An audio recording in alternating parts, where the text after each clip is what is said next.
في رضا رب السماء مذ عرفت الله ربي حل الحمد للہ وکفا والصلاة والسلام علی عبادہ الذین اصطفیٰ، اما بعد. ناظرین کرام، السلام علیکم ورحمۃ اللہ وبرکاتہ. گزشتہ نشست میں ہم نے تقوی کے موضوع پر گفتگو کا آغاز کیا تھا، اور تقوی کی لغوی معنی بچنا، تقوی کے اصطلاحی معنی اللہ کی ناراضگی، اللہ کی نافرمانی سے بچنا.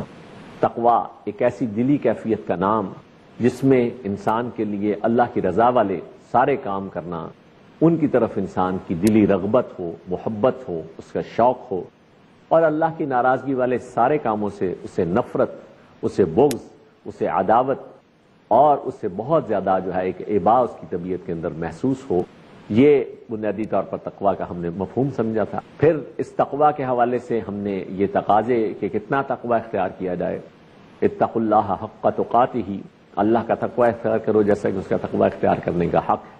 پھر اللہ کی طرف سے جو سورہ تغابن میں نرمی آئی کہ فاتقوا اللہ ما استطعتم، اللہ کا تقوی اختیار کرو تمہارے اندر استطاعت ہے. اور اس تقوی کے حوالے سے اب اس کے جو عملی مظاہر کا تذکرہ ہم نے کچھ تھوڑا سا گزشتہ نشست میں بھی سمجھا تھا کہ اس میں سب سے بڑا اب اس کا عملی مظہر یہ ہے کہ انسان کے اوپر آخرت کی جواب دہی کا ایک احساس اس کے اوپر ہر وقت لرزاں اترتا رہے. دوسرا اس کا ہم نے عملی مظہر یہ سمجھا تھا کہ زبان کا محتاط استعمال، گفتگو میں بہت زیادہ احتیاط، کہ یا ایھا الذین آمنوا اتقوا اللہ وقولوا قولا سدیدا.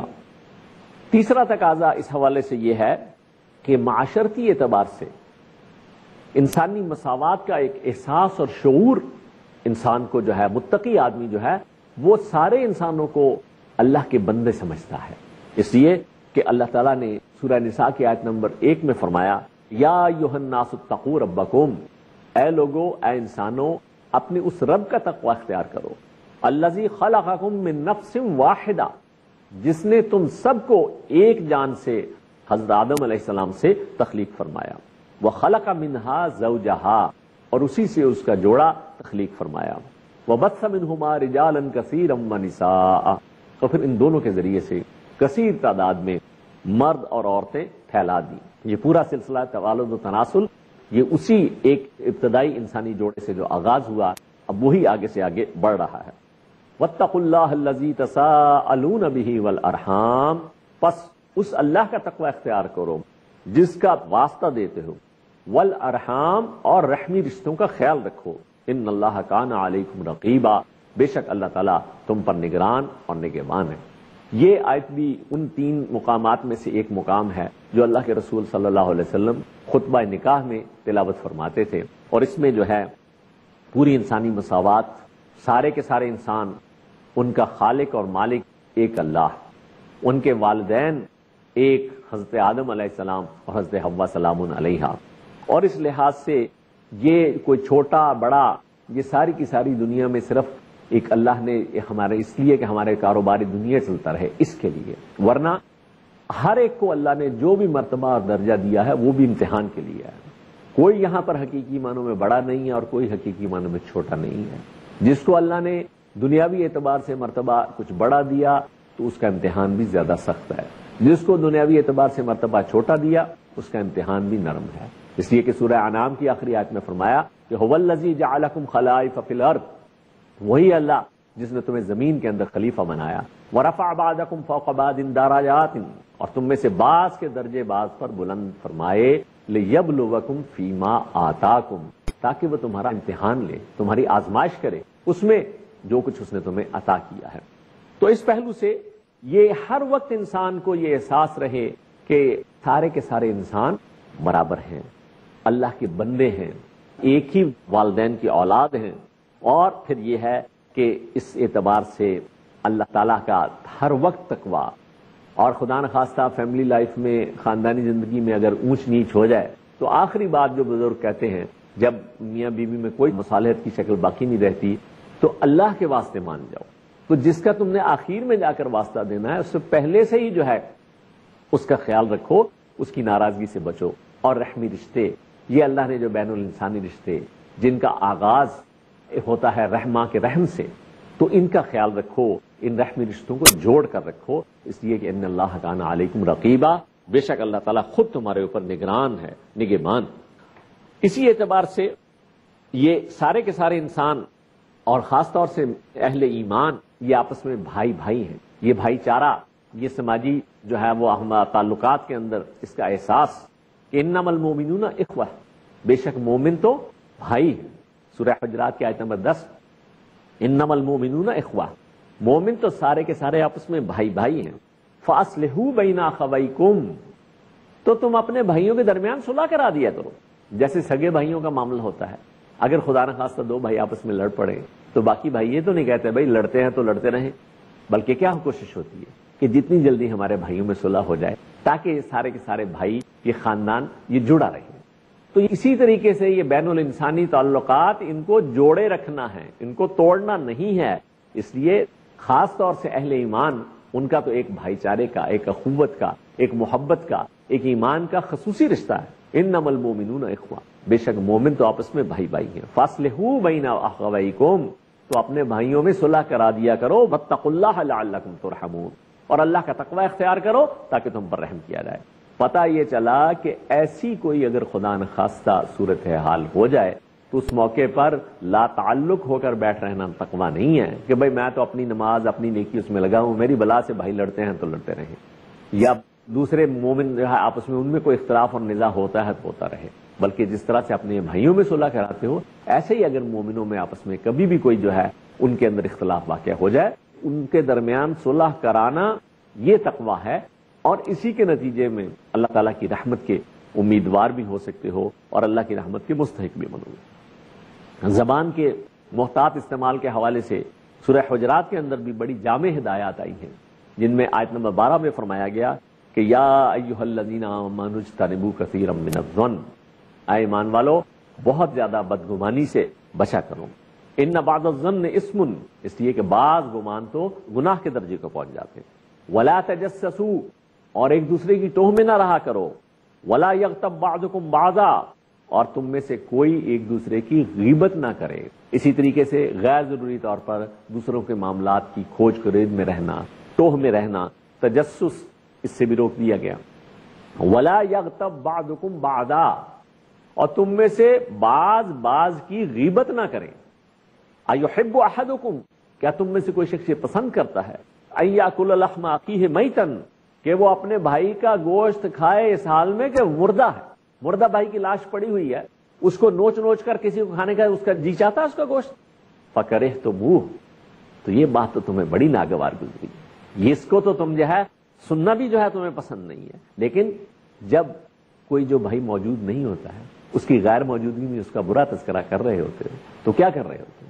اس وقت وہی ہے جیسے مردہ بھائی اپنے دفاع پر قادر نہیں ہے اور اس کی لاش میں سے بوٹیاں نوچ نوچ کر کھائی جا رہی ہیں، بالکل یہی معاملہ ہے کہ جب جو بھائی موجود نہیں ہے اس کی غیر موجودگی میں اس کی کردار کشی، اس کے بارے میں منفی تذکرہ، اس کے بارے میں ایسی باتوں کا تذکرہ جو اس کے سامنے کیا جاتا تو اس کو پسند نہ ہوتا، تو یہ تو بالکل اپنے مردہ بھائی کے گوشت کھانے کے مترادف ہے۔ تو یہ تو تمہیں بہت ہی ناگوار گزرا۔ واتقوا اللہ، پس اللہ کا تقوی اختیار کرو۔ گویا کہ یہ جتنی باتیں بیان ہوئی ہیں، بدگمانی سے بچنا، تجسس سے بچنا، غیبت سے بچنا، یہ سب کا سب اختیار کرو گے تو اللہ کا تقوی ہے۔ اگر یہ اختیار نہیں کرتا انسان تو اس کا مطلب ہے کہ وہ جزوی طور پر کچھ ہے، کچھ باتیں اللہ کی مان رہا ہے اور کچھ نہیں مان رہا ہے۔ واتقوا اللہ، اللہ کا تقوی اختیار کرو۔ ان اللہ تواب الرحیم، بے شک اللہ تعالیٰ بہت زیادہ توبہ قبول فرمانے والا اور مسلسل رحم فرمانے والا ہے۔ لیکن اس کی رحمت کے امیدوار بننے کے لیے، اس کی رحمت کے مستحق بننے کے لیے لازم ہے کہ اس کی طرف سے جو احکام آئے ہیں ان کو دل و جان سے تسلیم کرو۔ اس نے جن کاموں سے روکا ہے ان سے شعوری طور پر بچنے کی پوری کوشش کرو۔ اسی طریقے سے وعدہ پورا کرنا، یہ بندہ مومن کی ایک لازمی جو صفات ہیں ان میں سے ایک ہے، اور اسی لیے جو ہے اس وعدے کو نبھانا یہ بھی تقوی کے تقاضوں میں سے ضروری قرار دیا گیا۔ فرمایا سورہ آل عمران کی آیت نمبر 76 میں، بلا من اوفا بعہدہ، کیوں نہیں جس نے اپنے عہد کو نبھایا، اپنے عہد کو پورا کیا۔ فإن اللہ یحب المتقین، تو بے شک اللہ تعالیٰ ایسے متقین سے محبت فرماتا ہے۔ گویا کہ یہ بھی وعدہ پورا کرنا بھی تقویٰ کے لازمی تقاضوں میں سے ہے. وعدہ کر کے وعدہ پورا کرنا یہ ایک ایسی صفت ہے، ایک ایسی ناگزیر ضرورت ہے، اور بدقسمتی سے آج ہم اہل ایمان میں اس کا شعور اور احساس ہی کافی حد تک مفقود ہو چکا ہے. ہم وعدہ کر کے پورا نہ کرنا اس کو گناہ ہی نہیں سمجھتے ہیں. کمٹمنٹ کو آنر نہ کرنا اس کو ہمارے نزدیک اس کی کوئی زیادہ مسئلہ نہیں. آپ زندگی کے اکثر و بیشتر معاملات میں دیکھیں، کسی سے ملاقات کے لیے کوئی وقت دیا یا لیا، اس ٹائم کے اوپر پہنچنا، حالانکہ اب یہ کمٹمنٹ ہے، ایک وعدہ ہے جس کے لیے اللہ کی طرف سے بار بار تقاضا ہے، اور یہ تقویٰ کے لازمی تقاضوں میں سے ہے. لیکن یہ ہے کہ ان وعدوں کو نبھایا نہیں جا رہا. بہرحال وعدہ خلافی سے بچنا یہ تقویٰ کے لازمی تقاضوں میں سے ہے، اور اس لیے فرمایا بلا من اوفا بعہدہ، ہاں جس نے اپنے عہد کو پورا کیا، واتقا، اور تقویٰ کی روش اختیار کی، فإن اللہ یحب المتقین، تو بے شک اللہ تعالیٰ اسے متقین سے محبت فرماتا ہے.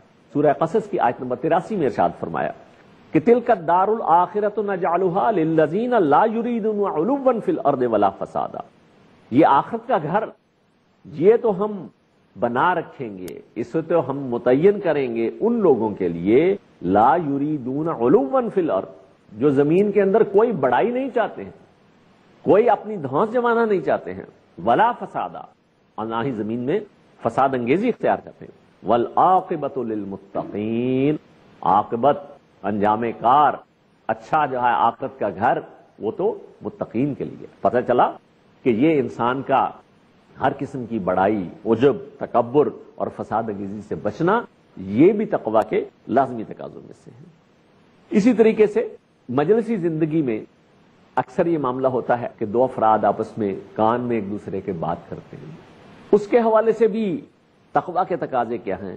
فرمایا یا ایھا الذین آمنوا اذا تناجیتم، اے ایمان والو جب تم آپس میں سرگوشی کرو، فلا تتناجوا بالاثم والعدوان، تو ہرگز گناہ اور زیادتی کے کاموں کے لیے سرگوشی نہیں کرو، ومعصیت الرسول، اور اللہ کے رسول صلی اللہ علیہ وسلم کی نافرمانی کے کاموں کے لیے جو ہے سرگوشی کرنے کی اجازت نہیں ہے. سرگوشی بھی ہو تو مثبت کام کے لیے ہو، اس لیے کہ وتناجوا بالبر والتقوی، تم اگر سرگوشی کرو تو وہ بھی نیکی اور تقوی کے کاموں کے لیے. واتقوا اللہ الذی الیہ تحشرون، اور اس اللہ کا تقوی اختیار کرو جس کی بارگاہ میں تم سب کے سب جمع کیے جاؤ گے. اور وہاں پر جو ہے چونکہ اللہ، کسی اور نے وہ سرگوشی سنی یا نہیں سنی، اللہ تو اس کو بھی سن رہا ہے. اللہ کی بارگاہ میں اس کے حوالے سے بھی جواب دہی کرنی پڑے گی کہ یہ تم ایک دوسرے کے کان کے اندر جو ہے کیا کوئی معصیت رسول، کوئی زیادتی، کوئی گناہ کے کام کے حوالے سے بات کر رہے تھے، یا کوئی بھلائی، کوئی نیکی یا تقوی کے حوالے سے بات کر رہے تھے. اسی طریقے سے اس تقوی کا لازمی تقاضا یہ ہے کہ نیکی اور تقوی کے کاموں میں آپس میں تعاون کیا جائے، ایک دوسرے کے ساتھ کوآپریٹ کیا جائے، اور برائی اور گناہ کے کاموں میں ہرگز تعاون نہ کیا جائے. سورہ مائدہ آیت نمبر 2 میں فرمایا وَتَعَاوَنُوا عَلَى الْبِرِّ وَالتَّقْوَى، آپس میں تعاون کیا کرو نیکی اور تقوی کے کاموں میں. وَلَا تَعَاوَنُوا عَلَى الْإِثْمِ وَالْعُدْوَانِ، اور گناہ اور زیادتی کے کاموں میں ہرگز آپس میں تعاون نہیں کرو. وَاتَّقُوا اللَّهَ، بس اللہ کا تقوی اختیار کرو. ان اللہ شدید العقاب، اس لیے کہ اللہ بڑا سخت سزا دینے والا بھی ہے. یعنی اگر گناہ اور زیادتی کے کاموں میں تعاون کیا تو اللہ کے ہاں اس پر گرفت ہوگی، پکڑ ہوگی، اور پھر اللہ کی پکڑ بڑی سخت ہے. اسی طرح سے سورہ آل عمران کی آیت نمبر 114 اور 115 میں یہ ارشاد فرمایا گیا کہ جناب بھلائی اور نیکی کا حکم دینا، یہ امر بالمعروف اور نہی عن المنکر، یہ بھی تقوی کے لازمی تقاضوں میں سے ہے. فرمایا یؤمنون باللہ والیوم الآخر، یہ وہ لوگ ہیں جو اللہ اور یوم آخرت پر ایمان رکھتے ہیں. وَيَأْمُرُونَ بِالْمَعْرُوفِ، وہ نیکی کا حکم کرتے ہیں. وَيَنْهَوْنَ عَنِ الْمُنْكَرِ، وہ برائیوں سے روکنے والے ہیں. وَيُسَارِعُونَ فِي الْخَيْرَاتِ، وہ بھلائیوں اور خیر کے کاموں میں سرعت، تیزی اور جلدی اختیار کرنے والے ہیں. وَأُولَٰئِكَ مِنَ الصَّالِحِينَ، اور یہی وہ لوگ ہیں جو نیکوکاروں میں سے ہیں. وَمَا يَفْعَلُوا مِنْ خَيْرٍ، یہ جو کوئی بھی کام کریں گے بھلائی میں سے، فَلَن يُكْفَرُوهُ، تو اللہ ہرگز ان کی ناقدری نہیں فرمائے گا. وہ ہرگز جو ہے اللہ تعالیٰ جو ہے اس کی ناقدری اللہ کے ہاں نہیں کی جائے گی. واللہ علیم بالمتقین، اس لیے کہ اللہ تعالیٰ متقین کو خوب جانتا ہے. پتہ چلا یہ ساری روش اختیار کریں تو اللہ کے ہاں متقی قرار پاتے ہیں، اور ایسے لوگوں کا اجر جو ہے وہ اللہ کے ہاں ضائع نہیں ہونے والا ہے، ان کے اعمال کی یہ ناقدری نہیں ہونے والی ہے۔ تو اس اعتبار سے تقویٰ کے لازمی تقاضوں میں سے یہ ہے کہ نہ صرف یہ کہ خود اللہ کی ناراضگی والے کاموں سے بچنا ہے، نہ صرف یہ کہ شوق اور محبت سے اللہ کی رضا والے سارے کام خود سر انجام دینے ہیں، بلکہ معاشرے کے اندر نیکی کو، خیر کو، بھلائی کو، اس کو آگے عام کرنا ہے، اس کے لیے حکم دینا ہے، اس کے لیے مشورہ دینا ہے، اس کے لیے کوشش کرنی ہے، اس کے لیے محنت کرنی ہے، اور برائی کے سارے کاموں کی سرکوبی اگر جو طاقت ہے تو جس کسی کو بھی تم میں سے طاقت ہو، اللہ کے رسول صلی اللہ علیہ وسلم فرماتے ہیں کہ فمن رآ منکم منکرا، جو کوئی بھی تم میں سے کسی برائی کو دیکھے فلیغیرہ بیدہ، اسے چاہیے کہ اسے اپنی قوت بازو سے بدل دے، فإن لم یستطع، اگر وہ اس کی استطاعت نہیں رکھتا ہے فبلسانہ، تو وہ اپنی زبان سے اس کو روکے، فإن لم یستطع، اور اگر وہ اس کی بھی استطاعت نہیں رکھتا ہے فبقلبہ، تو کم از کم اپنے دل میں برا جانے، وذالک اضعف الایمان، اور یہ ایمان کا کمزور ترین درجہ ہے۔ تو اس اعتبار سے امر بالمعروف اور نہی عن المنکر بھی تقویٰ کے لازمی تقاضوں میں سے ہے، یعنی خود تقویٰ پر عمل کرتے ہوئے معاشرے کے اندر تقویٰ کو جاری و ساری کرنا، تقویٰ کو غالب کرنا، اور اس کے برعکس فسق و فجور کو، اللہ کی نافرمانی کو، اس کو جو ہے ختم کرنا، اس کو دبانا، اس کو مغلوب کرنا، یہ بھی تقویٰ کے لازمی تقاضوں میں سے۔ یہ ہم نے کچھ معاشرتی اور سماجی اعتبار سے تقویٰ کے تقاضے جو ہیں ان کو سمجھا ہے۔ اس کے ساتھ ساتھ یہ تقویٰ نامکمل ہے اگر انسان کے معاشی معاملات جو ہیں ان کے اندر درستگی نہیں ہے۔ تو آئیے اب یہ بات جاننے کی کوشش کرتے ہیں کہ معاشی معاملات میں تقویٰ کے مظاہر اور تقویٰ کے تقاضے کیا کام کیے جائیں تو انسان جو ہے وہ اپنی معاش میں تقویٰ کو اختیار کرنے کا حق ادا کر سکتا ہے۔ معاشی اعتبار سے سب سے بنیادی بات یہ ہے کہ حرام کمائی سے اجتناب۔ سورہ بقرہ آیت نمبر 187 اور 188 میں فرمایا کہ کذالک یبین اللہ آیاتہ للناس لعلہم یتقون، اسی طریقے سے اللہ تعالیٰ لوگوں کے لیے اپنی آیات واضح فرماتا ہے، ان کی تبیین فرماتا ہے تاکہ وہ تقوی اختیار کر سکیں۔ اور وہ تقوی کیا ہے؟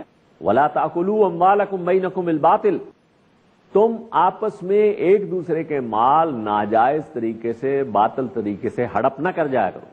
وَتُدْلُوا بِهَا إِلَى الْحُكَّامِ، اور انہیں حکام تک رسائی کا ذریعہ نہ بناؤ، لِتَأْكُلُوا فَرِيقًا مِّنْ أَمْوَالِ النَّاسِ بِالْإِثْمِ، تاکہ تم کھا جاؤ لوگوں کے مال میں سے ایک حصہ گناہ کے طریقے سے، وَأَنْتُمْ تَعْلَمُونَ، اس حال میں کہ تم جانتے ہو، جانتے بوجھتے ہوئے لوگوں کے مالوں میں سے ایک حصہ گناہ کے طور پر کھانے کے لیے، یہ جو ہے اس کو حکام تک رسائی، یہ جو رشوت اور تعلقات بنانے کے لیے یہ سارے باطل طریقے استعمال مت کرو۔ گویا کہ حرام کمائی سے ہر صورت میں بچنا ہے۔ اور حرام میں پھر یہ ہے کہ حرام کے تقاضے چونکہ اس سے آگے بڑھ کر پھر سود جو ہے اس کو اللہ تعالیٰ نے جو ہے حرام چیزوں میں سے بھی سب سے بڑھ کر حرام جو ہے وہ سود ہے معاملات کے اندر، تو فرمایا کہ یا ایھا الذین آمنوا اتقوا اللہ، سورہ بقرہ آیات 287 سے لے کر 289 تک فرمایا کہ یا ایھا الذین آمنوا اتقوا اللہ، اے ایمان والو اللہ کا تقوی اختیار کرو۔ اور یہاں اللہ کا تقوی کیا ہے؟ چونکہ ذکر معاشی معاملات کا ہو رہا ہے، وَذَرُوا مَا بَقِیَ مِنَ الرِّبَا، چھوڑ دو جو کچھ کے سود میں سے بچ رہا، ان کنتم مومنین، اگر تم واقعی ایمان والے ہو، اگر حقیقی ایمان والے ہو تو اللہ کا تقوی تقاضا یہ ہے کہ سود جب تک نہیں پتا تھا اس وقت کی بات دوسری ہے، اب پتہ چل چکا اللہ کی طرف سے اس کو حرام، احل اللہ البیع وحرم الربا، اللہ نے تجارت کو حلال قرار دیا اور سود کو حرام قرار دیا۔ تو اب اللہ کے تقوی کا تقاضا یہ ہے کہ سود میں سے جو کچھ بھی بچ رہا ہے اس کو چھوڑ دو۔ فَإِن لَّمْ تَفْعَلُوا، اور اگر تم ایسا نہیں کرتے ہو تو فَأْذَنُوا بِحَرْبٍ مِّنَ اللَّهِ وَرَسُولِهِ، پھر اللہ اور اس کے رسول کے ساتھ جنگ کے لیے تیار ہو جاؤ۔ یہ وہ کیفیت ہے کہ جس میں کھلم کھلا اگر انسان سود نہیں چھوڑتا ہے تو وہ اللہ اور اس کے رسول کے ساتھ حالت جنگ میں۔ تو آپ سوچئے یہ کیفیت کیا تقوی کی کیفیت ہے یا بغاوت والی کیفیت ہے؟ یہ تو اللہ کے حضور میں فسق و فجور والی کیفیت ہے کہ انسان کو اللہ کی طرف سے براہ راست حکم ہو کہ تم یہ کام مت کرو اور اس کے باوجود اس کے اندر وہ ملوث ہو، اس میں لگا ہوا ہو۔ تو یہ پہلو بھی ہمارے سامنے رہنا چاہیے کہ تقوی کے لازمی تقاضوں میں سے ہے کہ انسان سودی معاملات ان سے ہر صورت میں بچے۔ یہی مضمون سورہ آل عمران میں آیت نمبر 130 میں آیا کہ یا ایھا الذین آمنوا لا تاکلوا الربا، اے ایمان والو سود مت کھاؤ، اضعافا مضاعفہ، بڑھتا چڑھتا ہوا۔